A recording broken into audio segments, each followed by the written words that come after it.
Hi guys, I'm Vivacious Hannah and welcome to this video.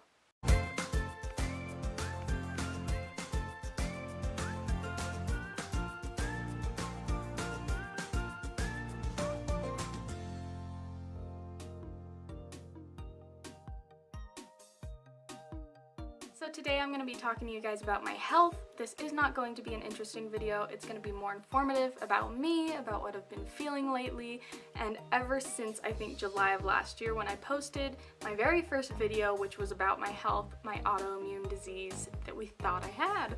So you guys will notice that I'm coming to you with no makeup on. It's mostly because I just want to share my unfiltered self. So I have not written anything out to speak about. I didn't do my makeup. Also, you'll notice that I have some acne. That is also kind of a symptom I've been dealing with. We'll get to that later. But first, I'm gonna go ahead and mention that things have not really changed since my last video that I made on my health. I'm still dealing with gastrointestinal issues. I'm still feeling very fatigued.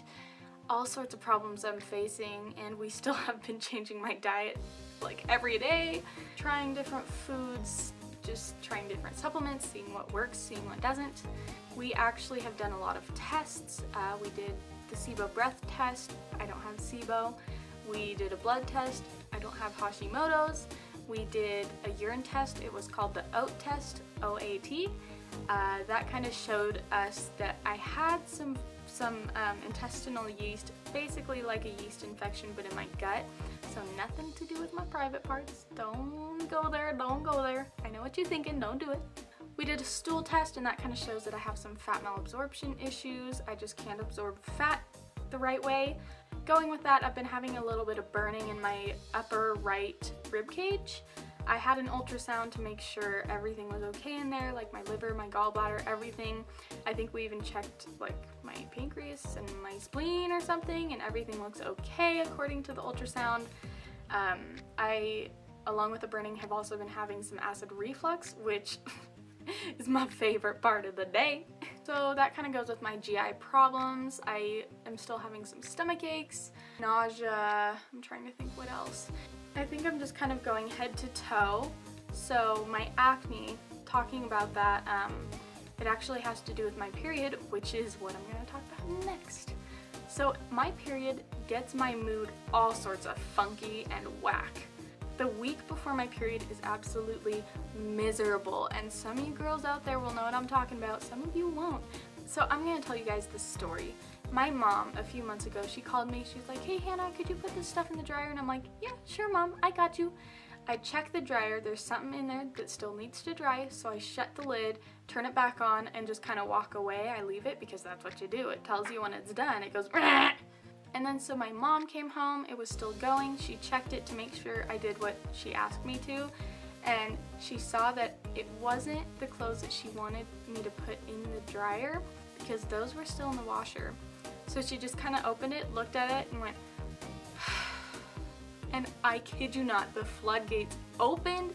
I was crying like a baby, and she came in, she's like, "Are you really crying?" And I'm like, "Wow, what you sighed." On top of that, I also have cramps, and they're not the worst cramps in the world. I have some friends who just cannot do anything, but they still definitely suck. They're terrible, you guys. To the guys out there who are like, "Oh, it's just PMS, you're just on your period." Like, stop that. That is a no-no. Don't do that. Okay, because for a week out of every month, girls have to deal with the equivalent of a sledgehammer in either the uterus or the crotch area, because they're both basically like right there, but there is a distinct difference. So guys, don't be like, "Oh, it's just PMS, she's a baby." Like, you want to get real? I don't have time to get real. I don't even have time to tell you how wrong y'all are. And also, I kind of want to talk about that for a second, even though I just said I don't have time. Just really quick, it bothers me when people use PMS as just like a blanket term. It's kind of like when people say depression is just a fancy word for feeling bummed out. You ignorant slut. If you understand that reference, let me know. And honestly, I used to do that all the time. On that time hop thing in Facebook, I'll look back, there's so many statuses I have where I'm like, oh, I'm so depressed. I'm depressed today. And you look and people are like, why? And it's like, I didn't get asked to the dance. This boy didn't text me back. I failed my test. And it's like, Hannah, girl, what you doing? Hannah, young Hannah, I don't even have time to tell you how wrong you are. Thank you, Lord, for letting me grow. Oh, and back to my acne. That's another thing that we have to deal with during PMS. Thankfully, though, through this past year and a half, I guess, we have been able to kind of expand my diet. So we stopped seeing that functional doctor back in, I think, August of 2015. December of 2015, we did all the tests that I mentioned. And sometime earlier this year, in 2016, we started seeing a dietitian. She kind of helped originally, but you know, dietitians can only do so much. She can only recommend different supplements. She's not as head-on as a doctor, I think. We tried going to a local kind of health-oriented doctor because, you know, sometimes they're just there to like push pills, and I'm like, I don't want any part of that. So she doesn't push pills. Actually, she won't take you if you take any kind of narcotics. The thing that she pushes is Lyme's disease. I actually have a test in my room right now that I was supposed to do like a month ago, but I don't want to waste the money if that's not what I have. And it's probably good to get tested to make sure that's not what I have. But I don't know. I am a procrastinator sometimes.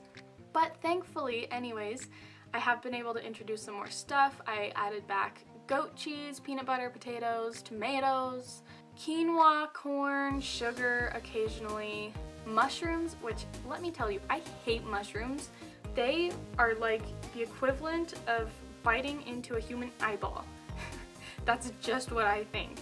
Like they're squishy, but they're also kind of hard, but there's no crunch there, nothing to really make you go, this is good. And they're kind of like slimy sometimes. I am just not about that life. I do not like mushrooms, but I got out of my comfort zone and I tried them because it's just one more thing for me to eat. They're healthy, they're good for you. So go eat your mushrooms, but don't eat eyeballs because that is gross.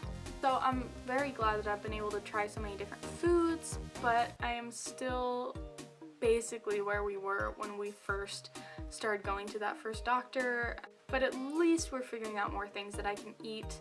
And I know this was not the most exciting video ever. I mean, come on, I'm not that exciting. But I hope you guys enjoyed nonetheless. If you've been dealing with any health issues, you can go ahead and talk to me about that. I'll put my social media links in the description below as always. Go ahead and subscribe if you want to see me do more videos. I don't think I'll be doing a lot of these videos, so I'm not gonna say subscribe to me if you want to see more videos like this, because I'm just not gonna be doing them that often because they're not fun, I don't think.